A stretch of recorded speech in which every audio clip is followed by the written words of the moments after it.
Hi, welcome everyone. Thanks for taking the time to join this Ask Me Anything cybersecurity session. So I would like to begin by acknowledging the traditional owners of the land on which we meet today. For me, it's the Gadigal people of the Eora Nation. I would like to pay my respect to the elders past and present. Next slide. So just a little bit of self-introduction. My name is Liming Zhu. I'm a research program director at CSIRO Data Sichuan, which is the cyber AI and the data research unit. I have been, my program has been leading a lot of projects in the space of cybersecurity, data privacy, safe and responsible AI. And I also contribute internationally to many of the cybersecurity and AI related initiatives. But joining me today, next slide, are three stellar panelists. First and foremost, we have Jamie Rossato, our very new Chief Information Security Officer of CSIRO.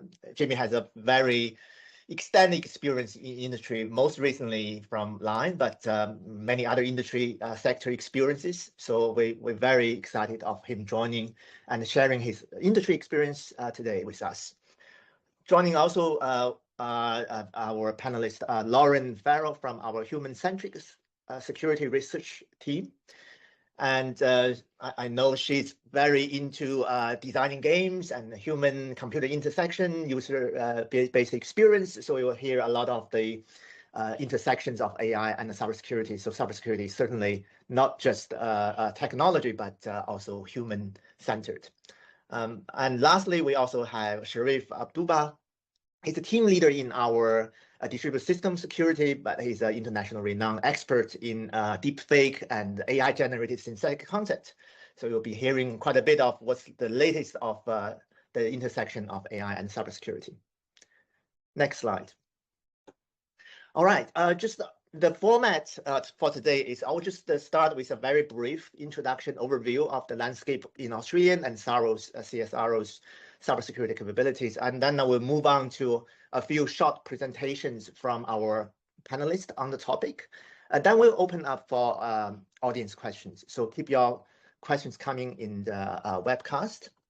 So first, I don't think after this many of years, people are needing a lot of the reminder of the importance of cybersecurity, the importance of the cybersecurity in our daily life, because most every day we are more and more using digitally connected on the internet, our mobile phone. We are doing many of the day-to-day life and work in a digitally connected world.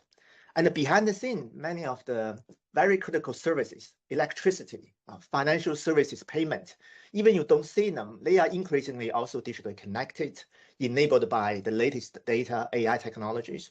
And because they are all connected for efficiency, for taking the right decision at the right time, this connectedness also introduces new types of cybersecurity threats, because not everything is offline, everything is online. So we can see headlines from everywhere.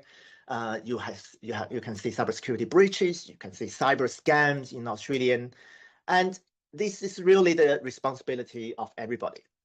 So in Australian, a couple of years ago, around 2018, they have introduced, the Australian government has introduced the Security of Critical Infrastructure Act, which protects really the very critical services, electricity, water, food supply chain, among other things. So the operators of these critical services is already subjecting to very stringent regulations to make sure our nation is safe.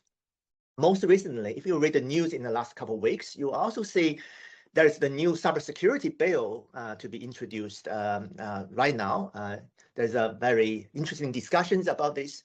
So this is really the very first Australian law specifically designed to strengthen cybersecurity across the whole of Australian public and private sectors, not just critical infrastructure and services, but also other types of business, such as mandated security standards for smart devices. Everything in your home is getting smarter and connected.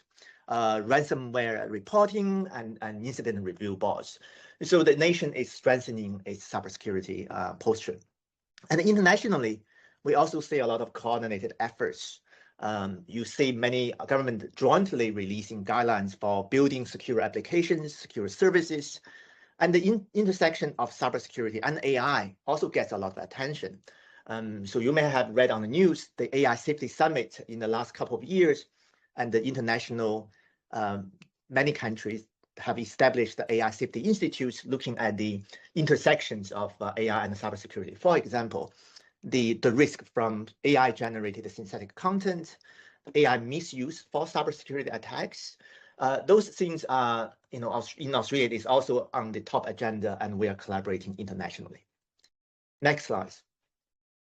So in terms of CSIRO's capability, in Data 61 and wider CSIRO, we really have been working on many of the cybersecurity topics. I won't go into the details, but as you can see, as I said earlier, the intersection of AI and the cybersecurity, threat detection and prevention, privacy and cybersecurity, of course, is often the two sides of the same coin. Cyber physical systems, how do we bridge the divide, but also protect the physical infrastructure from cyber attacks, because AI and digital systems are controlling physical infrastructure more and more.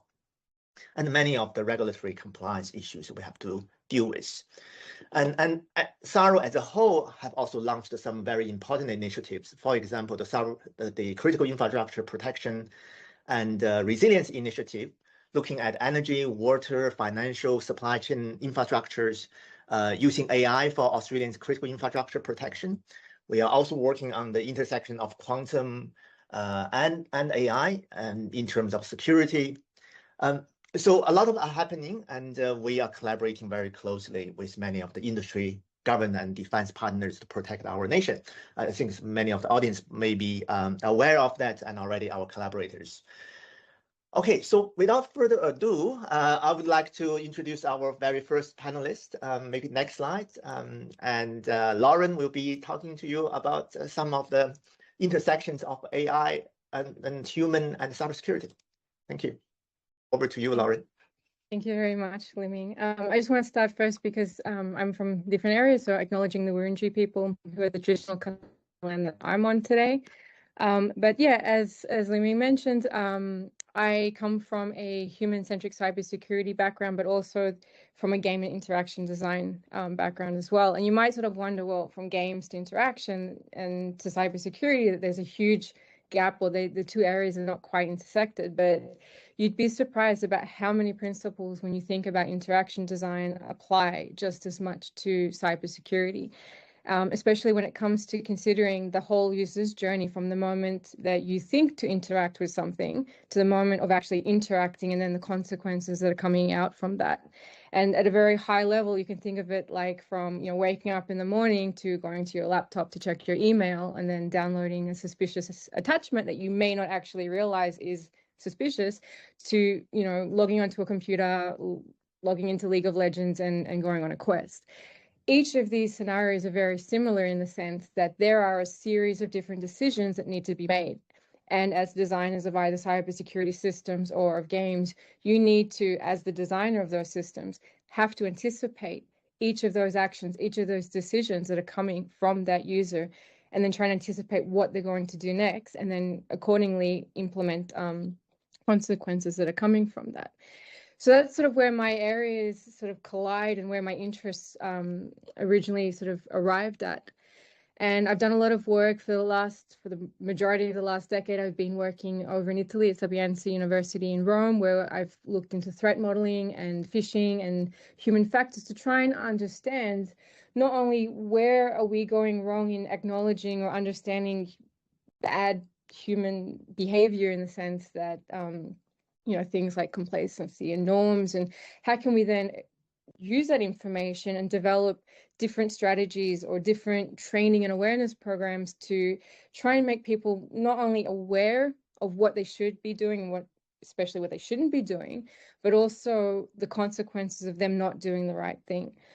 So a lot of my research is very much based in behavior design and understanding the human from a decision-making perspective, and then trying to use that information for developing more robust systems. Next slide, please. So this comes down to why is user education important, and this is like the elephant in the room. We all know that making users aware of what they should and shouldn't be doing, it's a thing that we should know about, but how do we actually do it? And when it comes to cybersecurity, educating users is crucial, because users are the first line of defense, whether they are the person in reception or whether it's somebody that's higher up that has access to classified documents. They are the point of contact when it comes to attacker trying to infiltrate a system. And human error remains one of the most primary vulnerabilities, right? And we can talk about things as simple as sharing access cards, right? Which I'm assuming a lot of people are guilty of from time to time, because there's that trade-off between making things easier. Here, take my card, go and print something for me, or can you just go and get this for me? Or sharing devices and things like that.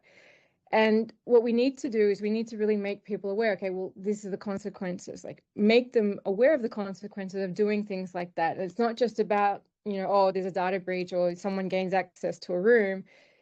The consequences then trickle down to, financial or even at a large scale, companies completely going bankrupt or having to shut down. So, helping users to be more informed about how they unknowingly can expose systems to attacks such as phishing or malware and data breaches is something that's really, really important, of course, among other things as well. Next slide, please. So by educating users, we give them back also autonomy when it comes to their daily practices. So, they can recognize and avoid threats, especially with phishing emails, social engineering. They are still proving to be one of the most prevalent issues when it comes to gaining access to systems, because we all, or a lot of us, might have that mentality where it's like, well, I don't really have that many things that are useful or that could be of value to an attacker. But we're, again, the first line of defense. So we're effectively a door into an organization, and all someone needs to do is just get into that door, and then they can start spoofing, or they can start pretending to be somebody that they're not, to then gain access to the next level and the next level, and eventually they work their way up or to wherever it is that they want to get access to. And by practicing safe online behavior, it allows users also to protect themselves in their own data, in their own accounts, which we've heard time and time again. You'll see on the news, people have gotten tricked into handing away their life savings over something that could have been easily avoided if they were aware that how certain types of scams work. And it also allows us to respond quickly to incidents. And because we're aware of those issues, we can then address them straight away rather than letting them lapse over time. And we can prevent, again, the spread of more malware by just being more vigilant, more aware that, just because an email comes from somebody that we're familiar with, it might not actually be coming from that person. So understanding and raising awareness in that way. So ultimately, by implementing good user education, we can help to create a stronger human firewall to sort of act as a first line of defense. Next slide, please. And one way that we've sort of done this is with a game called Corporate Compromise. And this is an executive tabletop exercise that puts players in the positions of different levels of hierarchy. So you have your chief information security officers, your chief technology officer, and everyone gets to sort of play a role that they don't necessarily engage with on a daily basis within their organization, so that they can also understand from that person's perspective how they may or may not need to respond to certain cyber threats. And throughout the game, there'll be different scenarios. Each variation of the game will have a different scenario. So you might be, for example, playing with a port scenario or a banking scenario, which each of them will have different attack vectors or issues that arise during gameplay. And then as you're playing those roles, it's up to you then to make decisions accordingly. It's like, do we protect our communication systems? And, the chief financial officer might have a very different opinion versus, someone that's head of people, because they have different priorities. But then it's through that collaboration and through that understanding that you start to realize, hang on a second, if we get attacked, then these are the things that should be occurring. This is the process that we need to take. And then later on reflect and say, well, do we have these things actually implemented within our own organization? And if not, how can we address this, or how can we improve people's awareness of the actual process of chain of command that when we do get an attack that we should follow? Next slide, please. And traditionally, this was just a physical board game that we got people to engage with. But again, with the rise of hybrid experiences and people working from home and people working over a distance, we wanted to extend that also to a much broader audience as well. So we wanted to try and create a way that both remote people and in-person people could play. So we've developed a hybrid version that sort of combines both an online whiteboard, which is called Excalidraw. So it's an online platform, anyone can use it. And we've basically replicated the physical board to the digital board so that people online can engage in real time through the help and the use of two facilitators and actually engage in this way. And we've found that even through lots of different testing, the discussions that come out of this through the collaboration, through solving the issues that are related to the attacks as they arise, have actually been quite beneficial. And a lot of people have gone back and say, oh, we don't actually have those things in place. Or I didn't think of that. That could actually be an issue for our organization. We need to do something about that. So it's really important that these types of practical, not just theoretical or watching a video, but practical exercises exist, because it is through actually engaging with something and seeing not only your decisions and then your, the consequences coming from that play out. It's going to be a lot more substantial in the long term for also being more aware of what decisions you should be making and what ones you shouldn't. So yeah, that's sort of in a nutshell why we really should start focusing more on understanding and implementing different strategies to sort of raise the awareness of users when it comes to educating them about the cybersecurity space. And I think that's it for me. So I think, yeah, so I mean, with cybersecurity being one issue, it sort of leads into sort of, well, how can then, if we have social engineering, we have the rise of deepfakes, and they're an emerging and major threat to businesses. And I think in the next slide, Sharif will sort of dive into that topic in a little bit more detail as well. Oh, sorry, Jamie. Thanks for that. Hi, everyone. Jamie Rossato. I'm into my 60-day mark here at CSIRO as the Chief Information Security Officer for the group. And I'm actually quite humbled that I can call the panel members colleagues now with their depth and breadth of experience there. I sort of have the challenging role of herding 4,500 to 5,000 researchers, not just in the Data 61 space, but across the diversity of research functions that CSIRO has and across the geography that CSIRO covers, space and astronomy, health and biosecurity, agriculture and food, energy, environment, materials. We have a research vessel, RV Investigator, and then of course we've got our Data 61 colleagues there as well. And my role and function is to enable the research teams to conduct the research that they are required to do and want to perform with safe and secure systems and data. And it was really interesting, listening to the, be cyber ready, because that's very much my philosophy and approach to securing CSIRO systems. That is, being prepared to, deal with cyber incidents. And I think for me, preparation of our cybersecurity controls is the key to effective performance. Anyone who plays a team sport or does solo exercise will know that it's the preparation you put in before the event that ultimately determines your effectiveness and plays a major part in the outcome there. I'll probably pause at that point and hand over to the next slide and the next colleague who's going to go into a bit more detail. Over to you, Sharif. Thanks, Jamie. Next slide.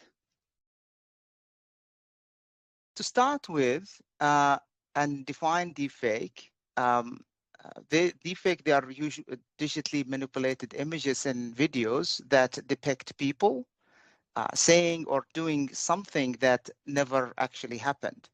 And they have been used to impersonate actually people for things like election tampering, identity fraud, scams, and spread fake news. So to give you a perspective into this, two frightening numbers. In 2020 alone, more than 100,000 deepfake nude images of women were created without their consent or knowledge and have been propagated according to the Homeland Security report. Another frightening number was by the UK-based Internet Watch Foundation. They looked at 1 month data in 2024. More than 3,500 AI-generated child sexual abuse material, images and videos found on the dark web. So if you do the math, this is just by end of this year, we will have more than 40,000 of that material. That was 17% to 20% increase from the last year. Next slide, please. So beyond the severe targets mentioned in the previous slide, if you look at the news last few years, you probably have seen those or many similar headlines, whether mimicking a CEO voice to steal money in the UK energy company scenario, or impersonating Zelensky of Ukraine, or bypassing facial liveness verification, featuring world leaders in the region, like in Indonesia or in the far in the UK, or impersonating the CFO of a company in a Zoom meeting in Hong Kong, or lastly, just last month, a US senator by impersonating another country diplomat. So what might be overlooked here is basically when we do an analysis to those, is basically the medium and the target of the attacker. Next slide, please. So if you see here, we're trying to do a bit of analysis. So the red colors here, just we are going after to show you the spread after, like, just beyond the social media to other angles. So what attack mediums you are seeing here? You are seeing telecommunication. Example is the voice voice clone happened in the UK energy company. You will see facial recognition bypassed. You will see video conferences like Zoom, and more broadly, you will see social media. So the other side is, what is the attack target? It's widespread, from fraud, impersonation, election tampering, misleading the public, and stealing. So having this seminar in the Cybersecurity Month, we thought, maybe next slide, we thought it could be a good idea to give you the types and tactics in a high level. So we use some images to illustrate. We usually have a source and a target, as you see on the left side, far left side. The source is the person they're going to use as a placeholder. The target is the person who's going to be installed over the source. So the first tactic is called facial reenactment, where they play with the facial expressions of the source. So there is no change there. Let's say they pick the high profile politician or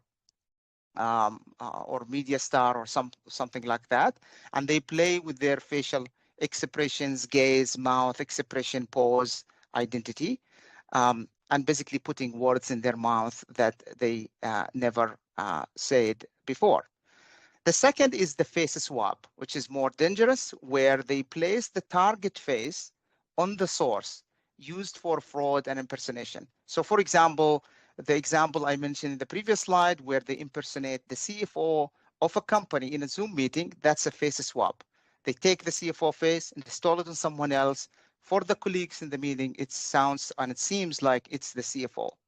Third is called the face editing, which is basically they play with the characteristics like the age, hair, article, beauty, ethnicity, and so on and so forth. And due to the rise of the generative AI, the fourth category is on the rise now. We call it face synthesis, which is basically none of those characters exist in real life. The one that you see on the far right. Next slide, please. So consideration for mitigation, and in these 5 minutes, we might not have time to talk about the technical research we are doing at CSIRO. We are very active in this space for detection and mitigation, as well as the wider research community in combating deepfake. So we will focus on the general audience and how they could potentially mitigate and protect themselves where possible. So usually, one major mistake is to wait until the last stage. What that means is basically you are waiting until you get an image or a video and you are trying to detect it is fake or benign. While it might be useful to have that, but deepfake goes through many stages. That's through our analysis, and there are other reports around that. So for an attacker to create that deepfake, usually they go through 7 stages, as you see.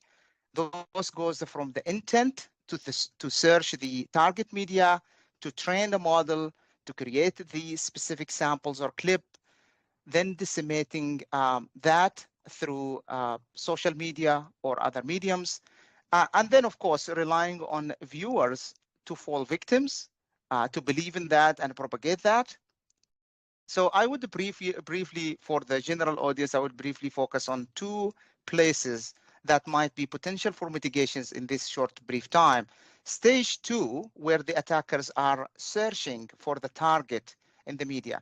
So unless you are high-profile person or something, it might be a good idea not to push lots of images and videos, and especially for minors, kids, and all of that, because that could be leveraged by attackers in the stage 2 and used to train and craft those samples. More importantly, the other one is the stage 6. As a viewer or as a consumer of that deepfake, ideally, we need to be vigilant there in general and look for, initially, we rely on visual cues, for example, the lip movement, audio, video, synchronization, and so on. But I would say soon the AI will get into the advancement where that might not be helpful. So the ideal situation is to rely on more on the context and double checking, verifying across multiple platforms. So that is in brief, and hand over to Liming now for the Q&A. All right, thanks very much. Very insightful views and opinions from the experts. I learned a lot. Let's probably now go into answer some audience questions. I'm going to direct the question to some of the panelists, but feel free to add in if other panelists have some views on the same question. I think the first one probably is going to Sharif. So given the deepfake technology is constantly improving, as you just mentioned, what can companies do to stay ahead of this very rapidly advancing threat? Thanks, Liming. I wish to say we have the silver bullet and all problems are solved, but that's not the reality. However, I think there are a bunch of things that companies might explore and do as we see now the AI advancement continue. One, I would say to equip themselves with various techniques, things like detection, attribution, verification mechanisms, and start to assume that deepfake is here. So better to implement those proactive protocols for the time being, and I call it verify before you act. So examples like the one we showed earlier about the CFO and so on and so forth. So it shouldn't be a transaction happen just to jump into that Zoom meeting. It has to be further protocols and verification. The other one I would say, adopt some, we call it similar to the post-quantum. We start to coin the term post-deepfake, which basically initiatives that something like the content authenticity initiatives that started by Adobe 2019 and now around 3,000 organizations pushing, which is basically to keep tracking now the digital media propagated around, from the creation to the deployment to the consumption by others, and how to verify, especially where in the sensitive organizations like media organizations and so on, not to jump and report and propagate a large scale big news. Third item, I would say, adopt zero trust policies. I think that could be a very good policy, especially in cases where identity verification is critical. So we saw examples, for example, a senator level jump into a Zoom meeting and pretends on the other side there is a diplomat from the other country, which might not be the best moving forward. So you might need to apply certain measures in place. And I think the elephant in the room is the social media. I think that's the fourth. I think there is more than 6 billion people have those social media accounts. So ideally, the companies has some mechanisms to monitor and respond in the real time to ensure that they stay ahead of that curve. Yeah, thank you, and back to Liming. All right, sounds good. Okay, I think this second question probably is for Jamie. So I agree, while staying ahead of all these deepfake technologies, evolving constant vigilance, additional things to do. But in real world, where Jamie comes from, there's always going to be some scenarios when that certain threats slip through. In those cases, we probably need some incident response plan. And what are the key components of a very good incident response plan that every organization should have in place? Thanks, Liming. Good question. And I think the good news is there's some really good guidance out there, such as from the Australian Cybersecurity Centre, on actually being ready for a significant cyber incident in any organisation. If I take what I said earlier on, for me, it's all around preparation, and that's probably the number one key ingredient. It's being prepared for what can happen. And there's a few aspects to that. So if I unpack that, it's very much around how are we prepared for the incidents that we believe are likely to happen, or that we can see from what's impacting other organisations that we need to plan for. And it's kind of like, what game are we actually playing, and who are our opponents going to be in that game? What gear or equipment do we need to prepare to play that game to win it, right? And understanding the various positions that we need to play in that particular activity or that incident response talks to the importance of having really clear roles and responsibilities for all the stakeholders that are associated with a major cyber incident. It also involves ensuring that there's good, clear communication plans between the various players so that there's effective coordination. You've got to prepare with the capabilities that you've got. For me, that's always about being realistic around the state of our cybersecurity controls, whether that's the people who are operating the tools, the state of the tools themselves, the level of training and awareness that the individuals have. And always looking around, okay, how do we prepare each of those aspects better? And that with those aspects, we view the current state of our own controls is what we're going to have to fight the game with, or play in the game with. Now, if you do have an event that occurs and you've fortunately detected it yourself rather than have someone tell you about it, you should be prepared with good operating procedures, playbooks and runbooks for the various teams to then bring into the game, right? So we're executing with a set of plays that we know work because we've tested them, we've validated them against our controls. Sometimes we might have our junior people play a senior role in the playbook, so we can make sure that it's understandable and applicable at all levels. And if we're missing a key player, the effect, the game doesn't stop being played. The response continues to be performed. We're prepared for significant events, and many organisations have a incident response retainer where you're bringing in another party that does that for a living. You're prepared on how you're going to engage them, what you're going to require them to do. Internally, as part of the incident, you know who to contact, such as the Australian Cybersecurity Centre. You might be contacting law enforcement.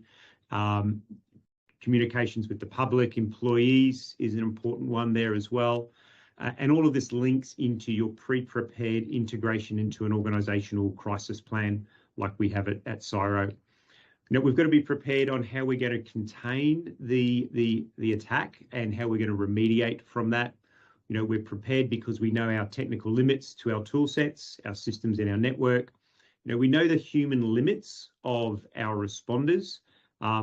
We know when we're going to have to swap them out because they've been going 72 hours on a particular incident, and we need to give them time to rest and recover and bring the next team in to continue with the response and containment activity.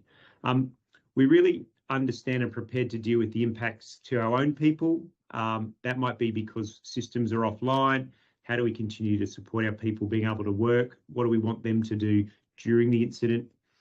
And I think then lastly, we're prepared to restore systems when we believe it's safe to do so.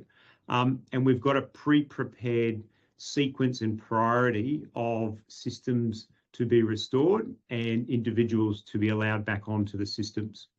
So preparation for me is the key component of any incident response process, and it's a dynamic activity. It's not a one-off. It's not a set and forget. We're always learning, and we're always in a state of vigilance and ongoing preparation.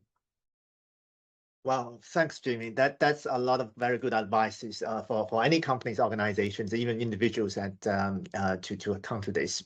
But of course, we have a good incident response. But ideally, in the world, we want to really have some preventions. And I always feel technology is not the only solution. Probably one of the most powerful tools we have is to educating our people and users. So I think the next one is for Lauren on this. So what role does user education play in stopping these cyber attacks, and what are the most effective ways to ensure people are well informed?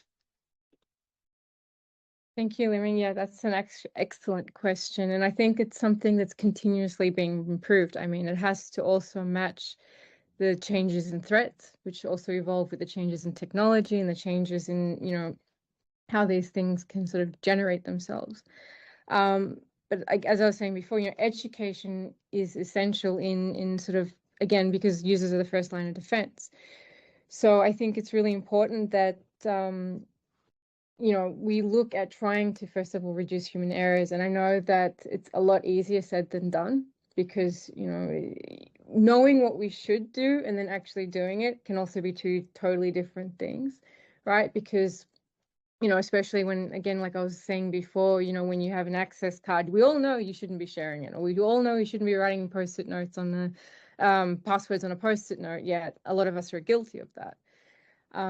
But I think also people being more aware of, again, that the consequences of those actions, or the fact that they don't have that mentality where, oh, I have nothing of use, actually saying, well, yeah, you might not have anything that the attacker wants, but the attacker is going to use you as like a way to get into an organization or to get access to something. And the thing with education or educating users is that it needs to be continuous. It's something that organizations definitely have to invest in. I mean, a lot of companies, like large-scale companies, will have cybersecurity training in place, whether it's a module or whether there's some sort of policy or handbook that people should be referring to or reviewing. But I think, again, with exercises like I was talking about with corporate compromise before, or even just having a sit down and saying, look, these are things that are happening in the world. Are we prepared? Like, are we, if this was to happen to our organization? And again, these are very specific depending on what the company does and things like that. But actually taking the time to reflect and go, well, do we know what we need to do? Do we have policies in place where, if this happens, that we are able to shut down the network and doesn't cause too much drama? Or do we have backups of our information if, for example, something got ransomed? Do we have things in place? Because not only when a company gets attacked, it's not just the people's data that's going to be affected. You have to look at a larger scale of things, which people I think also don't realize. It's like, oh, well, the data got breached. It's like, yeah, but that's going to then impact investors, that's going to impact stakeholders, that's going to impact the public, right? Because when we talk about cybersecurity, trust is a huge thing. I mean, it's hard enough getting people to trust, online banking that, that it's going to be safe and secure, let alone, when these breaches happen, to sort of regain, again, the trust of the organization. So I think, when it comes to sort of educating people, it's also trying to improve their incident response as well. Like it's saying, well, okay, you get a phishing email. This is what you need to do. Don't open it, don't touch it. Send it straight to, your IT department. They'll quarantine it, they'll check it, and that people are aware of those things. And a lot of organizations too, they will send out reminders saying, remember to be vigilant. Make sure that if you get a suspicious email, sort of check that the sender is the sender. It's not just some random, bunch of letters and numbers in an email address. And again, training, I think, or educating users also has to be role specific, because you can't, so you can in a very general way say, look, phishing scams are bad and social engineering works like this, and we're all going to be susceptible to it and we all need to be aware of it. But then as you move higher up in the hierarchy of a business, roles and responsibilities also change, and the likelihood of them, for example, if we talk about spear phishing, the likelihood of those particular people at certain levels being a targeted, entry point is also going to increase. That's also going to change depending on the organization as well. So I think, you can start at sort of a low level, getting people interested and getting people being more conscious about their actions, practicing good cyber hygiene. Again, implementing strong passwords and showing them, well, these are the consequences if you don't. And also educating them too about, good online social behavior as well. And this sort of stems back into a lot of other things, because it does also tie back into a company like Facebook, for example. And I'm talking from my own personal experience. You have these Facebook groups where people get together over all different things like bands or, reading clubs and stuff like that. And the level of information and detail that people share in these groups, and like if you're someone that's, going to sort of launch a phishing campaign, it's a treasure trove. You have enough information. You have the name, in a lot of cases, if you click on their profile, the places where they work, and they're telling you of like, oh, I'm going to be in this location at this particular time, or I invest in this company, or I, what is it, like I'm part of this club, or or even birth dates and personal information that an attacker could just say, you know what, I got this information, I can start targeting emails or sign them up to like fake clubs to give them offers and that, and then I get information from them. I think educating people again that these types of things can actually be really, really dangerous, and not just affect in a personal life, but can also then transpire into sort of their professional life, right? Because if you click on their profile, you see that they work at a so-and-so business. It's like, oh, that's actually really good. I want to, target that person. Now I have all this information about this person. That's my entry point. So it's really, education is really important, because again, you need to make people aware of not just what's good and what's bad, but the consequences of what they do in their daily work lives and also outside in their private lives as well. Yeah. Yep. Very good answer, very good advice. I think increasingly with AI can produce very customized content, and all this information you share might be very expensive for attacker to synthesize all the information. Now it's a click of a button, a second later, a highly customized, very smart sounding email will be sent to you, and you feel that's personalized for you, but it's probably AI generated. Yes, very important for education, all these aspects.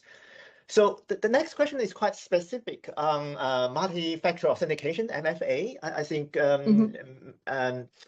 so I think we all know MFA these days. Not only your password, you have to receive a text message sometimes over your phone. Other times you have to install an app, an authenticator from Microsoft, Google to do the authentication. So this question is, how secure is MFA if phone networks can be breached or accessed by threat actors in other jurisdictions?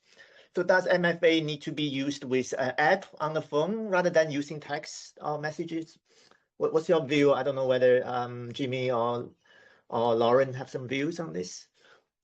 I think we'll probably end up agreeing on this, that we would always encourage the use of a MFA application as opposed, and move away from SMS as the mechanism for additional authentication. One of the benefits with your mobile phone based authenticator is that you can also use your biometric control. So your Face ID or your thumbprint to access the authenticator before you get into the actual prompt itself. So it has additional layers of protection that you wouldn't otherwise get through an SMS, which we know can be abused. Great. Anything to add, other panelists? I'll move on to the next one. All right. So the next one, it looks like a very Jamie question.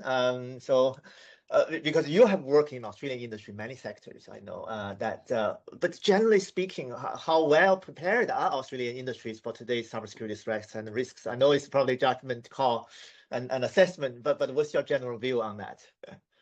Yeah, thanks. It's it does vary much from the size of the organisation. The Australian government has a cybersecurity strategy that looks to help small businesses and medium businesses strengthen their cybersecurity because the types of attacks and losses that they experience are typically around business email compromise or just your account email compromise, and then abuse of that organisation or that company's online banking services as well. So largely oriented towards stealing money.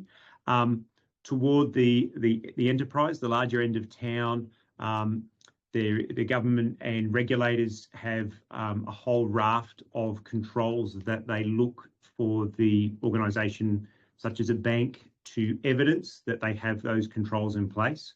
And so, at the top end of town, organisations like the banking sector have invested significant funds year on year to improve not just the security of their own systems, but steps to protect their customers as well. So it does vary. If anyone's interested, the Australian Signals Directorate does a cyber threat report annually. Cybercrime, in organisations costs between $46,000 to $72,000 per organisation that's impacted by it, and that's really without the human toll, which is the stress on the business owner or its employees or its customers as a result of cybercrime. So, organisations are dealing with the threat, and the strategy of the Australian government is to support small and medium businesses through their cybersecurity strategy, which you can look online at the Home Affairs webpage. Yeah, thanks, Jamie. Okay, we've got a lot of questions coming in. I think we probably have 10 minutes left. I'll be try to cover as many as possible, but probably if we can't get to all of them, apologies first. So the next one is back to probably deepfake. Sharif, some audience is asking, are there tools out there actually can people and a company use to verify the authenticity of any of this visual and audio content? If you see something suspicious, are there tools reliably you can use? Great question. It's a very emerging area, moving very quickly because it's one of those scenarios in cybersecurity that as a defender you don't like, which is the attacker control everything outside. They have access to the powerful AI, they have access to all these tools, and they are moving very quickly. But in a nutshell, to verify and authenticate, as I mentioned earlier, there is this movement around the Content Authenticity Initiative.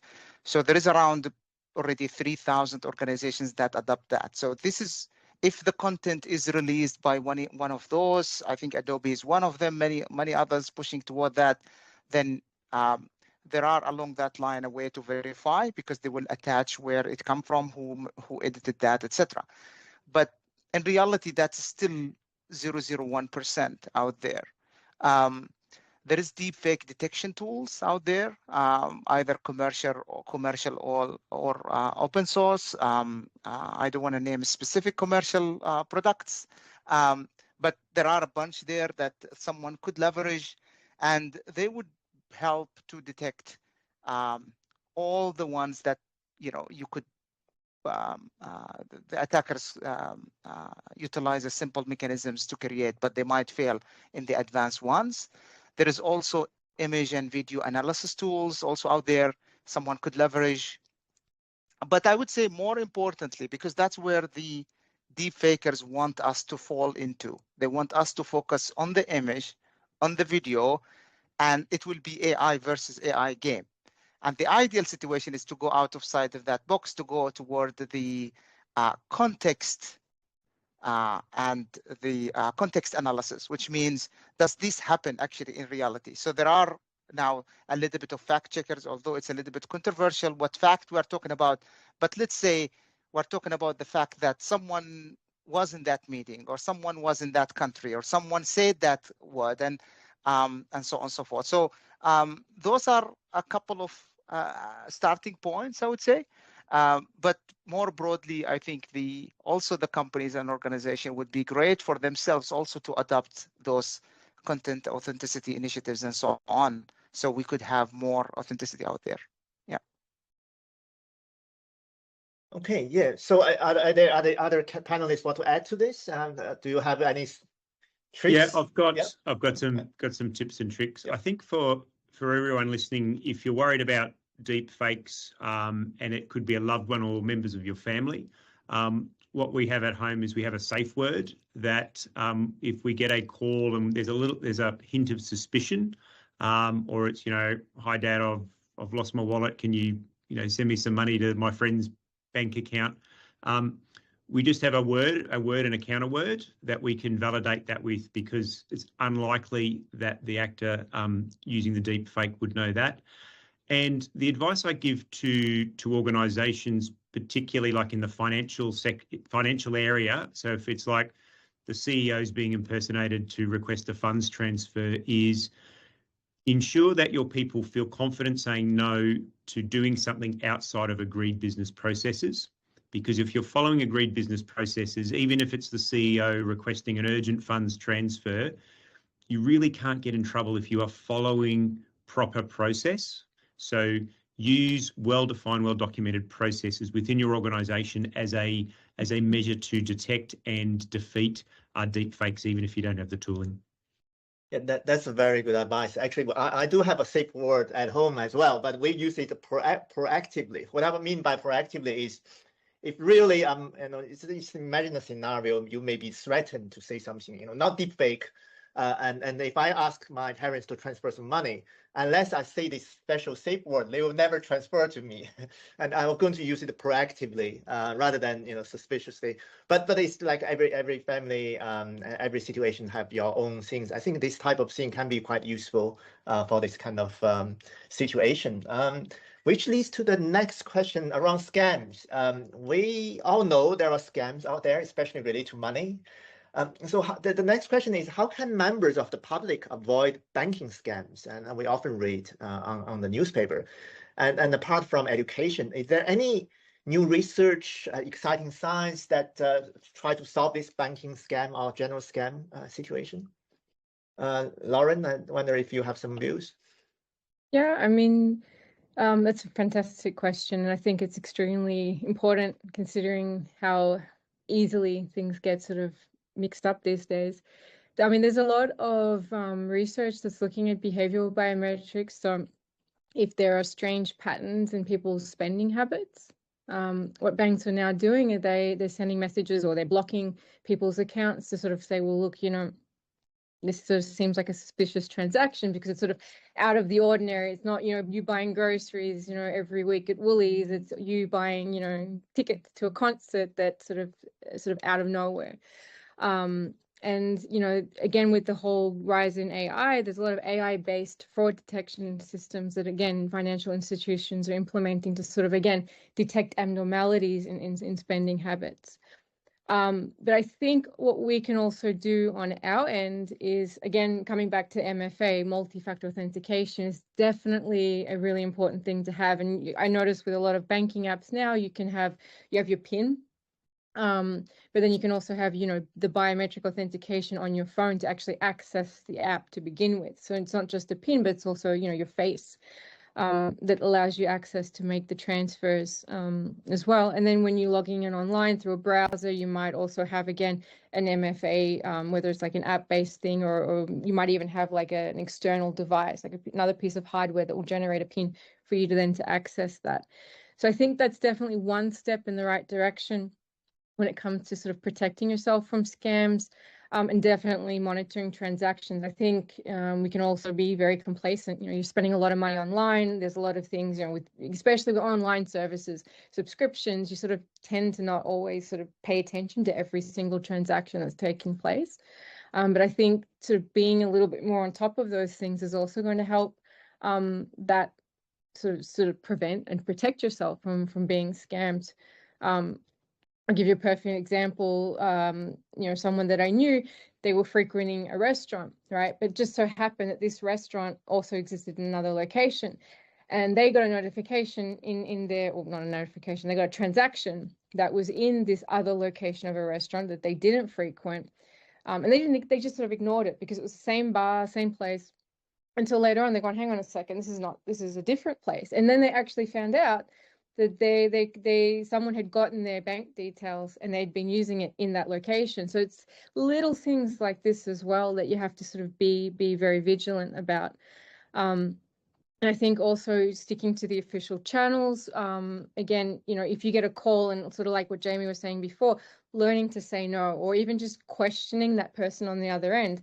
It's not a bad thing. I mean, if you question them and you sort of ask them a few questions and say, well, look, like things that might seem a bit off, then it's if you have that gut feeling, hang up, call the actual number that's to that bank institution, or call that, or go and visit them in the branch themselves and saying, look, I've got a call. I just want to make sure that, you are who you say you are. And a lot of the times, they're more than happy, because again, it's also going to cause less problems on their end to recover that money later on if it's a large sum.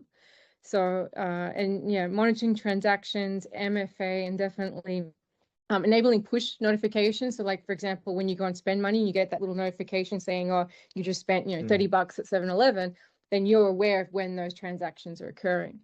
So then you can also sort of respond accordingly if you see something out of the ordinary. Very good, very good advice. Conscious of time, one last question, probably for Jamie. Just a quick thing. I know you have a limited budget, limited resources. In cybersecurity, we often say if you want to protect everything, that you will protect nothing. So, what sort of the most prevalent cyber threats that corporate organizations are seeing today, and they should be like investing in? Yeah. So for businesses in Australia, business email compromise is the largest one. This is where it might be, please change my bank account details for a supplier. Hey, I've made a payroll change, or I've moved bank. Can you change my payroll details to this? And typically your finance team will act on that advice, or even a fake invoice, please pay this invoice, and it just gets processed. So awareness and training for that's targeted towards particularly your finance teams, also your technology teams as well, in terms of what they can expect to see. Training for your help desk people, because often people will call up and say, hey, I need to change my password, and I've lost my I've lost my phone, and can you do it for me? So again, training key parts of your organization to be aware of things is a really key one. Patch your systems, right? Systems are designed to be updated regularly with software patches. Apply those. Don't forget things like your photocopier can also have a firmware upgrade. Make sure that those things are done as well. And that just makes it harder for a criminal to get into your organisation. They're probably the main ones I'd cover off with the time left. All right, thanks very much, Jamie. And I'm going to wrap up now. And as we wrap up today's discussion, it's very clear cyber threats will continue to evolve, and so will our capabilities and defense against them. We have heard a lot of practical steps, innovative solutions, forward-thinking strategies from our expert panel, both researchers and industry practitioners. I hope everyone leaves today feeling more informed and better prepared. So we will be sending out a recording of today's webinar by email. And for more in-depth content and follow-up resources, you can visit our website. You'll see it being communicated, and subscribe to our CSIRO's mailing list. We will get the latest information. And thank you very much for joining us. Have a very good evening. Bye.